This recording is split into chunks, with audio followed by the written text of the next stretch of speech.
हरि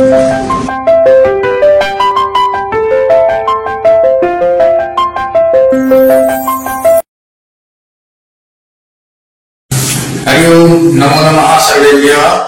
अद्य वयं रचनानुवाद कौमुदी इति पाठ्यपुस्तकस्य अष्टमम् अभ्यासं पठिष्यामः।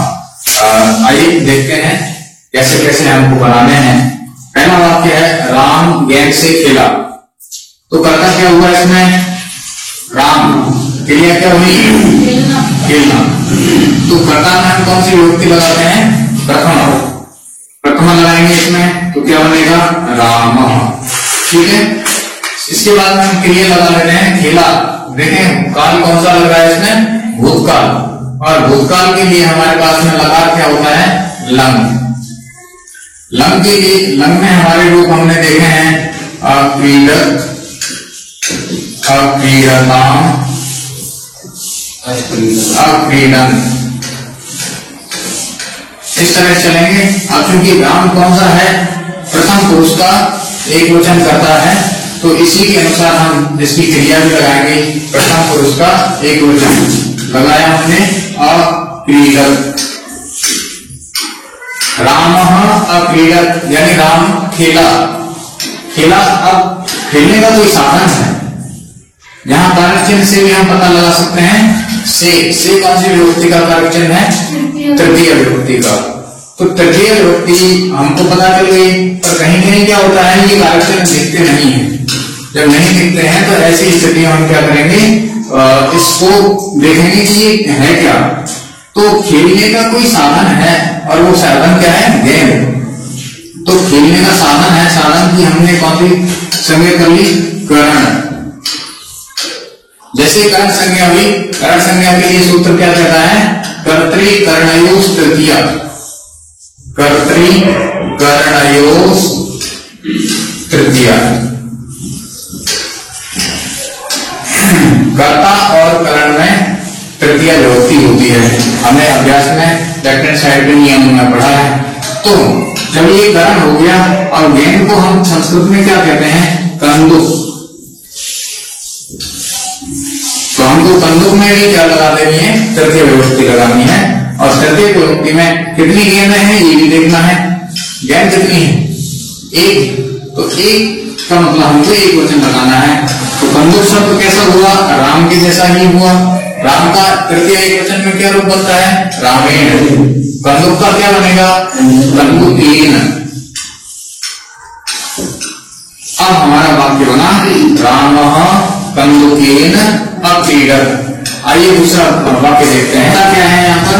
यति। तो प्रथम हम कौन सी विभक्ति लगाते हैं? प्रथमा यति। क्रिया क्या है? चला। चल के लिए धातु हमारे पास है चल।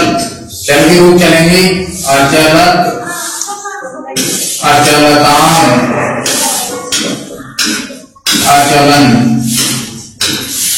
प्रथम पुरुष के रूप है। तो हम यति को देखें कौन सा है? प्रथम पुरुष का एक वचन है। हमको क्रिया भी प्रथम पुरुष के एक वचन की लगानी है। तो क्या लग जाएगा? अचलन। अब चलने का साधन क्या है? साधन यानी करण क्या है? डंडा। अब हमने पिछले वाक्य में देखा था कि यहाँ पर से आ रहा था, लेकिन अभी यहाँ के आ रहा है। के को देख के हमको ये नहीं लगाना है कि षष्ठी लगानी है, संबंध लगाना है। हमको क्या करना है? अगर द्वारा पे भी नजर डालनी है, तो तृतीय विभक्ति का जो कारक चिन्ह होता है वो क्या होता है? से होता है, या फिर द्वारा होता है।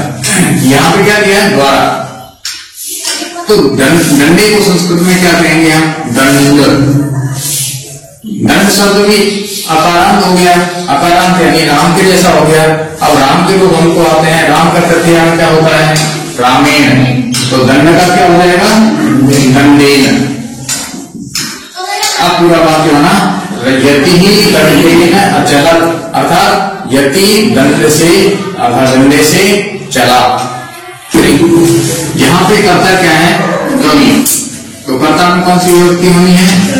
प्रथमा कवि। और गाया, गाया के धातु है घी। घी को गा भी करते हैं, रूप चलते हैं अगायत, अगायताम, अगायन।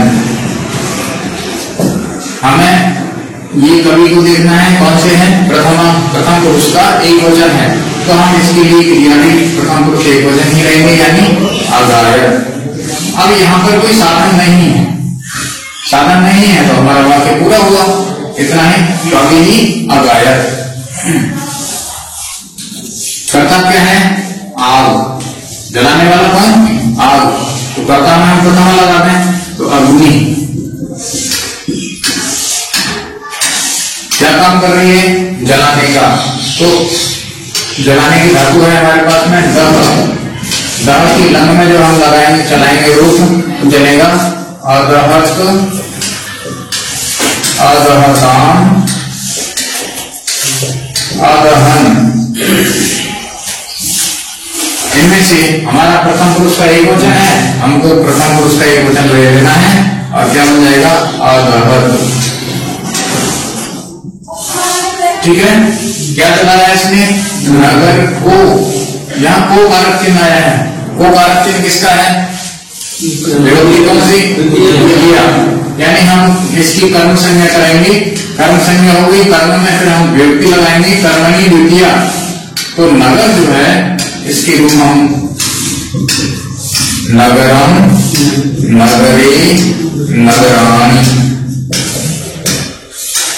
कितने नगरों को जलाया था, एक नगर, अगर दो को जलाते तो हम ये देते, ज्यादा को जलाते तो ये देते, अभी हमारा कितना है, एक, तो हम इसको ले लेंगे नगरम अदहत।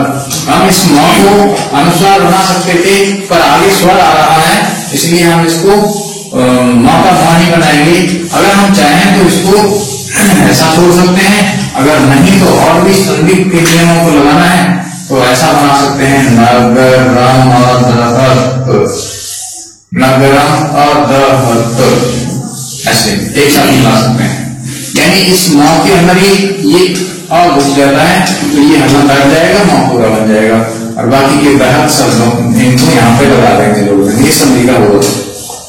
अगला वाक्य, इस वाक्य में कर्ता कौन है, तपाने का काम कौन कर रहा है, सूर्य, और यहाँ ले भी आ रहा है, ये ले कारक चिन्ह किसका है, कर्ता का, तो कर्ता क्या हो गया हमारा, सूर्य का। तपाया, इस पे ध्यान देना है, क्या बनेगा, अतपत, अतपत का मतलब खुद तपा, ठीक, सूर्य तो नहीं तपा, उसने तो किसी को और को तपाया, तो यहां हमको ध्यान देना है, ये तो खुद कर रहा है वो, अब हमको करना है अतापयत, ये अतापयत जो है निजंत है, निजंत का मतलब है निज प्रत्यय है इसमें, तो जैसे एक तो होता है पठती, पठती का मतलब क्या है, पढ़ता है, लेकिन जैसे हम इसका एजेंट रूप बनाएंगे तो हो जाएगा पाठयति, बड़ा अंतर है धातु वही, पठ मतलब खुद पढ़ता है और पाठयति मतलब पढ़वाता है या पढ़ाता है किसी को। यहाँ निज जो प्रत्यय है, निज प्रत्यय प्रेरणात्मक है, यानी खुद काम ना करके उस काम को किसी और से करवाता है, जैसे खुद चलना, क्या धातु लगाएंगे चल, और चल का बनेगा चलती, लेकिन अगर वही व्यक्ति खुद ना चले किसी दूसरे को चलाए तो क्या होगा, चालयति, तो वो उसकी प्रेरणा हो गई, खुद ना चल करके वो किसी दूसरे को प्रेरित कर रहा है, और ऐसे प्रेरणा के लिए हमारे पास प्रत्यय कौन सा है, निज, निज लगाने से ये ऐसा अतापयत बना, तो अतापयत हम यहाँ लगाएंगे सूर्य अतापयत। साधन क्या है तपाने का, किरणों से, यहां हमें ध्यान रखना है किरण एक नहीं है, तो ऐसी स्थिति में हम किरण के रूप चलाएंगे, किरण को संस्कृत में कहते हैं मरीची, मरीची, मरीची के रूप चलेंगे तो हमारे तृतीया के बहुवचन में, क्योंकि ये बहुवचन है और ये कारक चिन्ह भी दिख रहा है, यहाँ हम बनाएंगे मरीची, सूर्य मरीची, और लोकम, एक इसके लिए भी जगह करनी है हमें। लोकम अतापयत,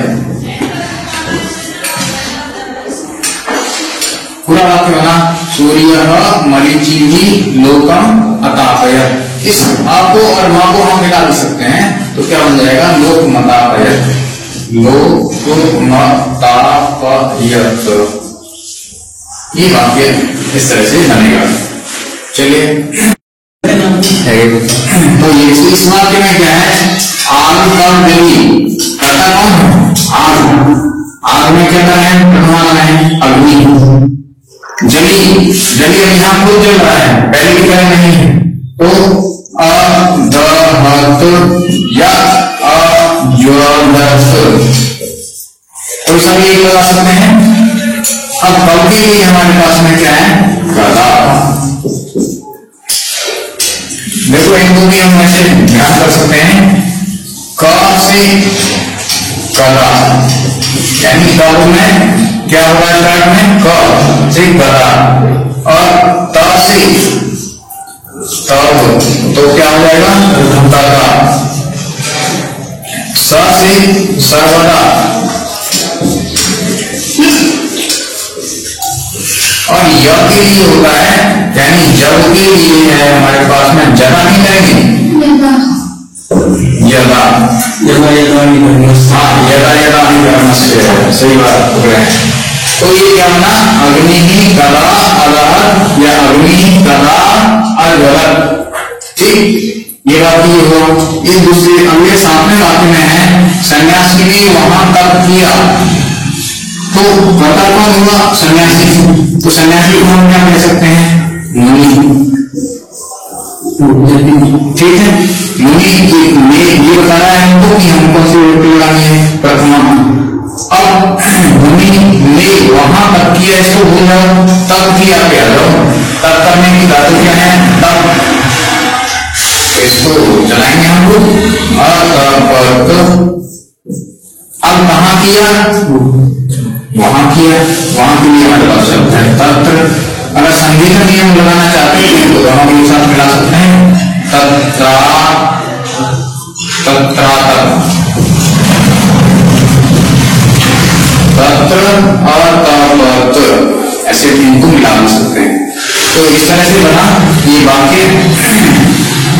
अब मैं राजा कवि के साथ घूमा, यहाँ कर्ता कौन है राजा, राजा को हम राजा भी लिख सकते हैं, इंद्र को हम लिख सकते हैं। अब यहाँ देखो साथ और एक सूत्र हमें नियम में पढ़ा था सहयुक्ते अप्रधाने, सहयुक्ते अप्रधाने, इसका मतलब क्या था कि सह से जो जुड़ा हुआ शब्द है और जो शब्द अप्रधान है उस अप्रधान में कौन सी युक्ति बनी है तृतीय लगाएंगे। तो सह से सह का मतलब साथ, इस साथ से कौन जुड़ा हुआ है कवि, तो इस कौन से में तृतीय लगेगी कवि में, बोलने वाला कौन है राजा, राजा तो हो गया प्रधान और कवि कैसा हो गया अप्रधान, और अप्रधान जो है वो किससे जुड़ा हुआ है सह से, तो ये नियम लग रहा है सहयुक्ते अप्रधाने। तो क्या करेंगे कविना तृतीय लगा देंगे इसमें कविना और साथ के लिए सह। घूमने घूमने के लिए है भ्रमण, भ्रम धातु है तो हम लगाएंगे और भ्रमक। यहाँ पर अभ्रमक के साथ साथ में एक अभ्राम्यत भी बनता है, अभ्राम्यत, दोनों वाक्य बनेंगे, ये भी बनता है और ये भी बनता है, ठीक है। अगला वाक्य है राजा के साथ सेनापति यहाँ आया। अब देखिए इसमें प्रधान कौन सा लगता है सेनापति आया, हम इसको यहाँ से भूल जाते हैं इधर उधर का, सेनापति सेनापति आया, तो हम पहले इस वाक्य को बना लेते हैं।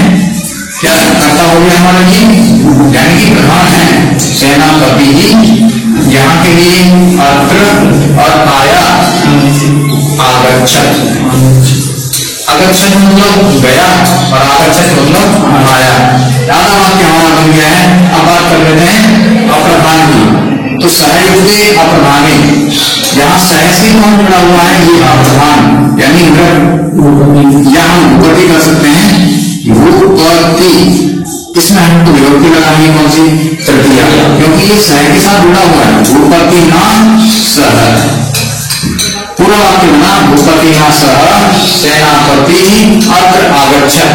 अगर हम इसको यहाँ ये जो आ है इसको हम मिला भी सकते हैं, तो अत्रागच्छत्, ये संधि का एक सामान्य सा नियम है कि अनुस्वार सॉरी आगे स्वर हो और इधर कोई एक स्वर हो, तो इन दोनों स्वरों को हमने दीर्घ स्वर कर दिया। सूत्र यहाँ पे लगता है अपह सवर्णे दीर्घ, अपह सवर्णे दीर्घ। इसके कारण हमने इस अ को और इस आ को दोनों को मिलाकर के यहाँ पर एक बना दिया, और इस संधि होगी कौन सी, स्वर संधि। स्वर संधि में कौन सी होगी, दीर्घ संधि। तो ये इस तरह से वाक्य बना। अगला वाक्य से जटा से सन्यासी ज्ञात होता है, यानी ऐसा जिससे किसी विशिष्ट बात का पता चलता हो, ऐसा कोई लक्षण हो, उस लक्षण में हमको तृतीया लगानी है। तो यहाँ सन्यासी किससे प्रतीत हो रहा है, जटा से, तो ये लक्षण हो गया हमारा। इस लक्षण में हमको क्या लगा देनी है, तृतीया। तो हम क्योंकि जटा एक नहीं, एक जटा से वो कौन दिखता, अगर एक जटा एक बाल को मैं ऐसे यूं लगा लूं और वो बने सन्यासी कहते, कोई कह सकते हैं नहीं, जटा भी कितनी होनी चाहिए, ज्यादा होनी चाहिए। तो इसलिए हम इसका क्या लगाएंगे, बहुवचन। तो जटा शब्द हो गया लता जैसा, लता का तृतीय बहुवचन होता है लता भी, या रमा का, या आपने याद किया हुआ तो रमा भी।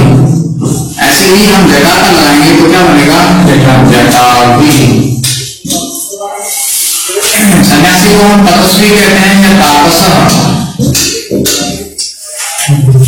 और यहाँ पर ज्ञायते, ज्ञायते प्रतीयते, ठीक है, ये धातु क्या है, आत्मनेपदी है, आत्मनेपदी धातु है। तो ये कैसे चलेंगे, रूप से की तरह से होते, ऐसे ही ज्ञायते। अगर हम प्रति लगाएंगे तो प्रतीयते। वाक्य बना हमारा जटाग्नि भी तापसः ज्ञायते। अगला 11वां वाक्य है हमारा, कवि ने किस प्रकार गाया, गाने वाला कौन, कवि। नीति लिख रहा है, हमारा करता है, तो कहेंगे कवि ही गाया अगाया।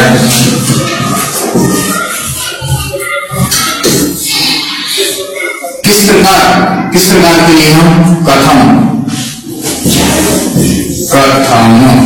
आगे आ रहा है तो हमने को पूरा बना दिया है, आप चाहें तो इसको मिला सकते हैं, कथमागयत्, ठीक है, गायत। ये इस तरह से वाक्य बना। अगला वाक्य, यति मुनि के साथ हरि के पास गया। यहाँ देखिए मुनि के साथ मुनि आ रहा है, सहयुक्ति अर्थाने, और पास वाला नियम हमने पिछले अभ्यास में पढ़ा था, समय अपेक्षा भाव प्रतियोगी युतिया। तो समीप हो, पास हो, निकट हो, उनके नहीं युतिया लगाते हैं। तो देखिए जानने वाला कौन है, मुख्य कौन है, प्रधान और अप्रधान भूलना है इसमें।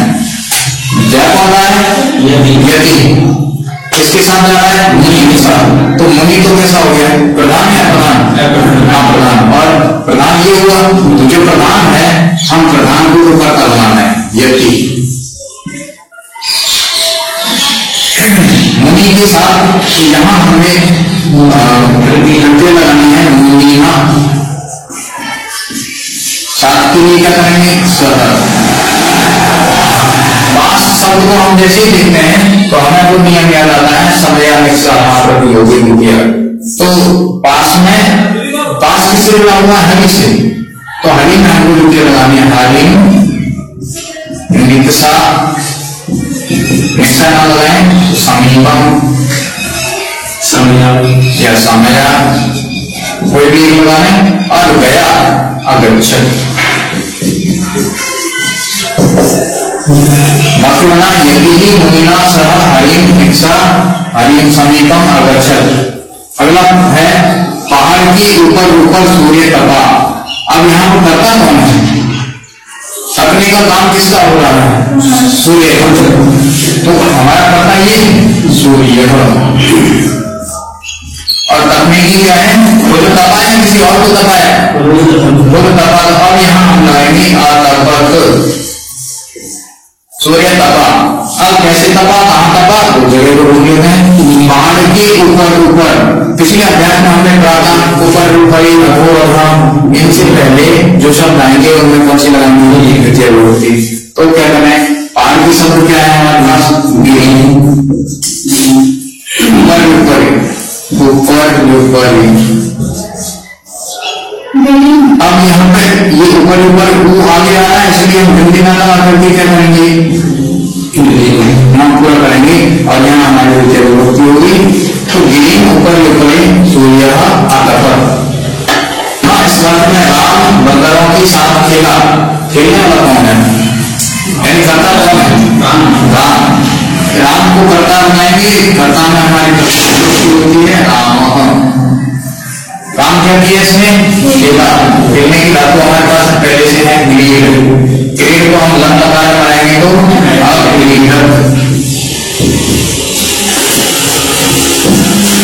अब बंदरों के साथ, तो शहर के योग में हम तृतीय विभक्ति लगाते ही हैं सह।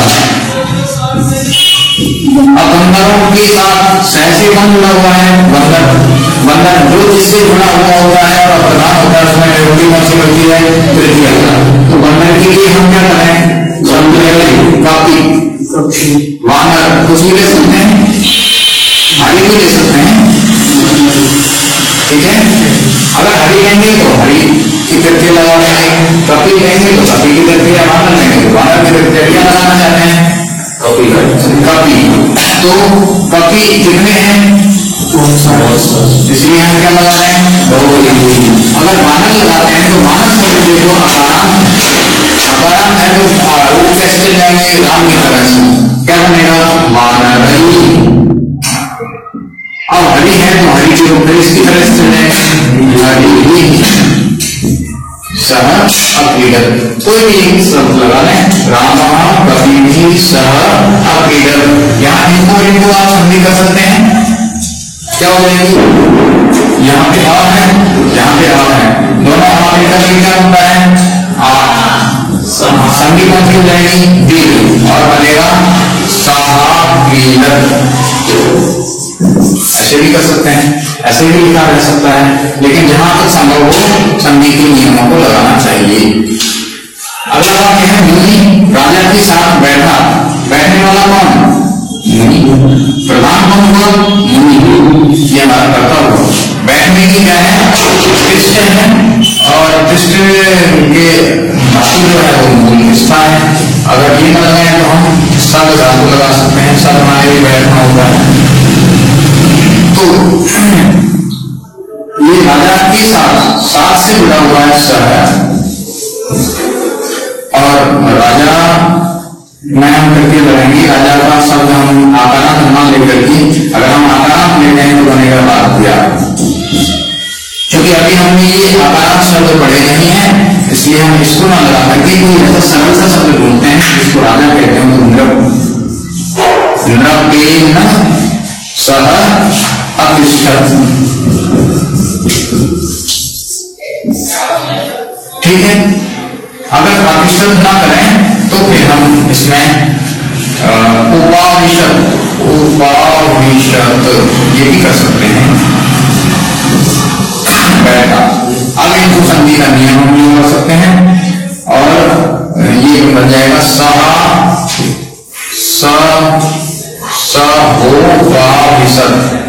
उपाविशत। यहाँ संधि हो गई।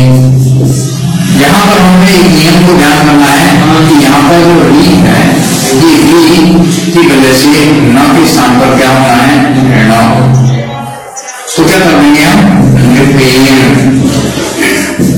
सहोपाविशत। मुनि नृपेण सह उपाविशत या नृपेण सहोपाविशत। मेघ वर्षा, मेघ की अनुसरण करेंगे, मेघ और वर्ष का ऐसे वर्ष धातु है तो अवर्षत, मेघ अवर्षत। लेकिन ध्यान रखना है, एक नियम ये है, एक नियम ये भी है, मेघ है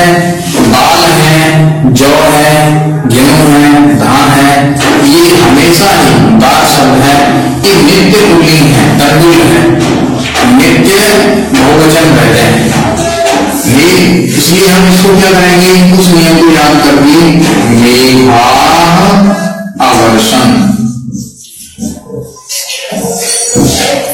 जैसे बाल की बात करते हैं हम, केश एक केश नहीं गिना जाता है, वो क्या होता है, केश सारे एक साथ गिने जाते हैं समूह में, तो वो नित्य बहुवचन माने जाते हैं।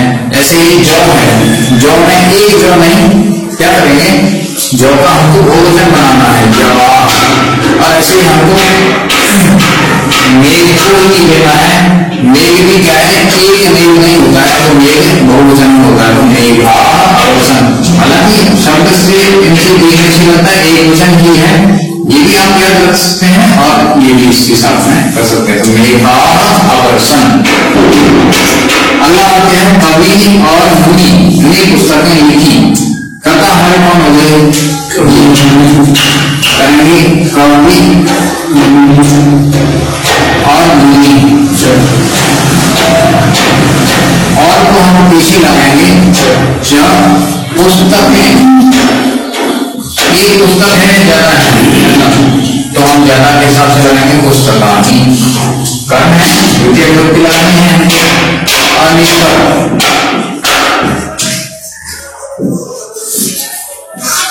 ठीक है, कवि मुनि च पुस्तकानि अलिखत, ये कवि के हिसाब से अलिखत आया है। अगर हम इसको ऐसे करें दूसरी तरह से, इन दोनों को हम समस्त पर बना दें, कवि मुनि, ये हो गया डिवीजन। कवि मुनि पुस्तकानि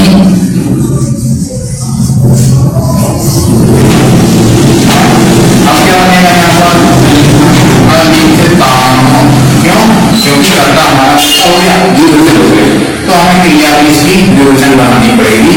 यहाँ पर हमने इस और को इसी में समाहित कर दिया है।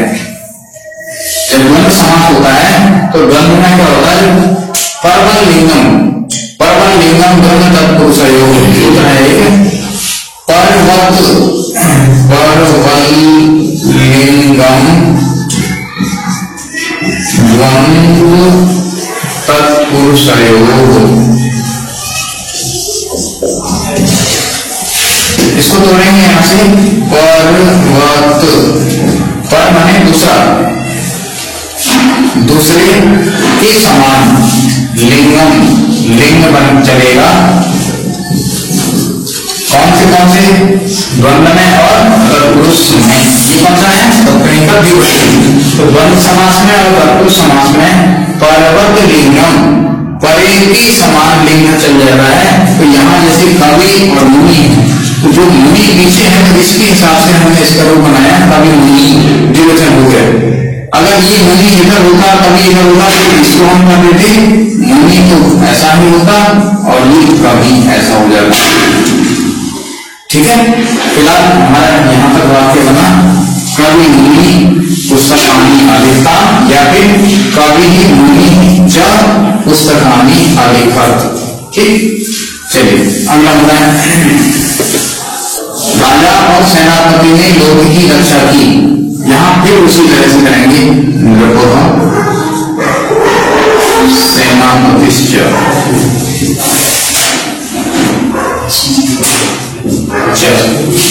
यहाँ पर लोक की ऐसे ना करके हम क्या करेंगे, देखो यहाँ दो धातु गिर रही है, एक तो रक्षा धातु है रक्ष, एक यहाँ पर क्री है। हम क्यों ना इन दोनों को मिला दें, तो इसको हम ये काम में ले लेंगे, ये इसके अंदर अपने आप ही समाहित है। रक्ष माने रक्षा करना, या तो फिर हम ऐसे करेंगे, लोकस्य रक्षाम अकरोत्, ये बनाना पड़ेगा हमको। या फिर यूं करेंगे, यदि हम रक्ष धातु ही लगाएं तो फिर हमको की जरूरत नहीं है, तो हम फिलहाल रक्ष धातु को ही लगा लेते हैं। सेनापति च लोकम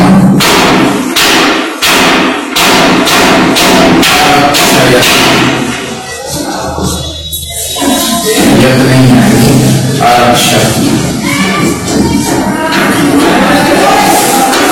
अगला है, यति ने सूर्य को नमस्कार किया। यति करता हो गया हमारा, यति सूर्य को नमस्कार किया। सूर्यम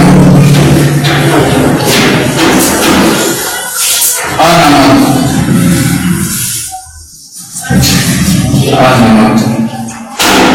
बंदर बालकों के साथ खेला, कपि बालकों के साथ सह युक्त कौन है? बालक। बालक युक्त नहीं है, कितने आएंगे? बालक ही सह अक्रीडत।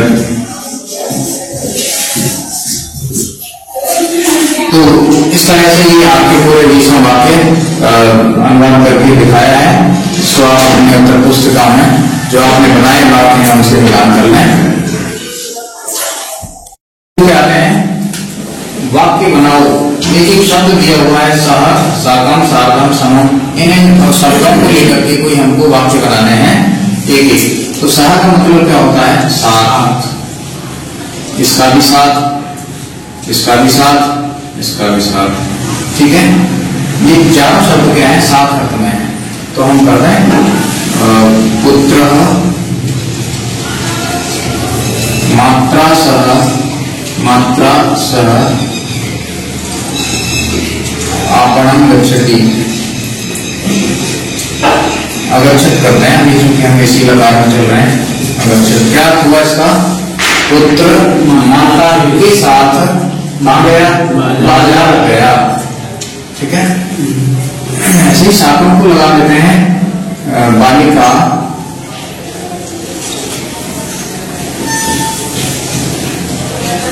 पित्रा साकम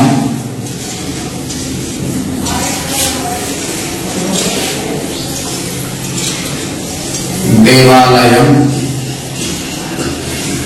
अगच्छत। क्या मतलब हुआ? बालिका माता के साथ में मंदिर गई। साधन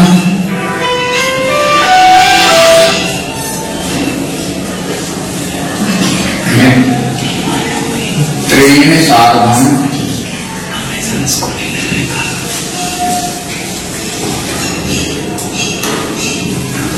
अपठत बालक। क्या हुआ? बालक मित्रेण साधन अपठत, बालक अपने मित्र के साथ में पढ़ा। समम, समम को लेंगे ऐसे ही के साथ हो जाएगा सह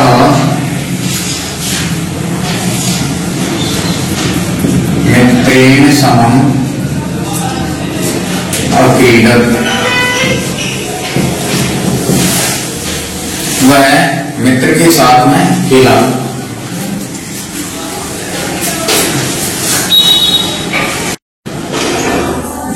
माता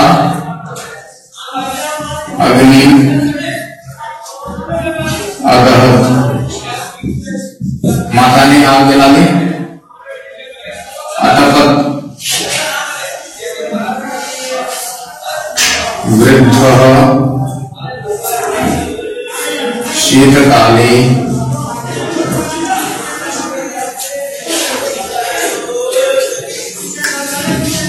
अग्निना सह अतपत।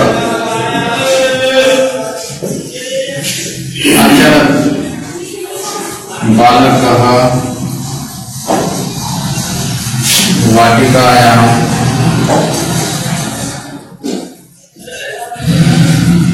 अचरत अगायत गायिका मधुरम गीतम अगायत। ये कुछ वाक्य हमने बना के बताए हैं, इनमें आप अपने हिसाब से भी वाक्य बना सकते हैं। जो जैसा मन में आ जाए, जैसा ध्यान में आ जाए, उसी अनुसार से ये वाक्य बन जाते हैं।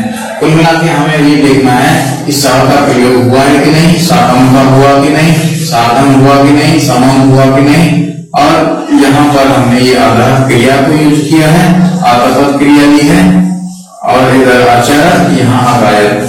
इन क्रियाओं को, इन शब्दों को हमको प्रयोग करके सीखना है। तो हम वाक्य कोई भी हो सकता है, वाक्य में उसकी सही से संयोग हो जाना चाहिए, उसका फिल हो जाना चाहिए, तो हमारा ये काम सार्थक होगा। और इसके बाद में अगला क्या है? कुछ वाक्य पूर्ति हमको करनी है। पुस्तक में शब्द दिए हैं, धातु दी हुई है, नम है, गई है, भ्रम है, क्रीड, कुछ वाक्य बना के दिए हुए हैं। हमको लंग लकार को प्रयोग करते हुए इनको पूरा करना है। पहला वाक्य है राम कंदुकेन, और आगे लंग लकार क्रीड धातु लगानी है। हमको धातु के रूप आते हैं तो क्या बन जाएगा, इसके आधार पर हम देखेंगे प्रथम कैसा है, एक वचन है प्रथमा का, तो हम यहाँ पर लगा देंगे अक्रीडत। ये हुआ यदि ही सूर्यम, यहाँ पे नाम धातु है, इसको लगाएंगे। यदि एक वचन है तो क्या बनेगा अनामत। इसके बाद में कवि ही कथम गई, गई मतलब गा धातु है, लंग में लगाएंगे तो अगायन। इसके बाद गिरी हिंसा कपि ही, कपि एक वचन है, इसको ब्रह्म के हिसाब से लगाएंगे तो अब्रह्म या फिर अभ्राम्य, ये भी रूप चलता है अभ्राम्य। कभी भी सह बाला, बाला है यानी बालक एक वचन है और क्रीड धातु का लंग लगाना है तो ऊपर वाला ही आ जाएगा अक्रीडत। इस तरह से आज हमने 8वें अभ्यास को पूरा किया और अब कल हम यानी अगले वीडियो में हम अगले अभ्यास को करेंगे। अभ्यास संख्या 9, तब तक के आप वीडियो पढ़ते रहिए, नए अभ्यास के सारे नियम कायदे कानून और उनको आपको कॉपी में लिख करके अपनाएं। हम मिलान करेंगे अगले इस वीडियो में।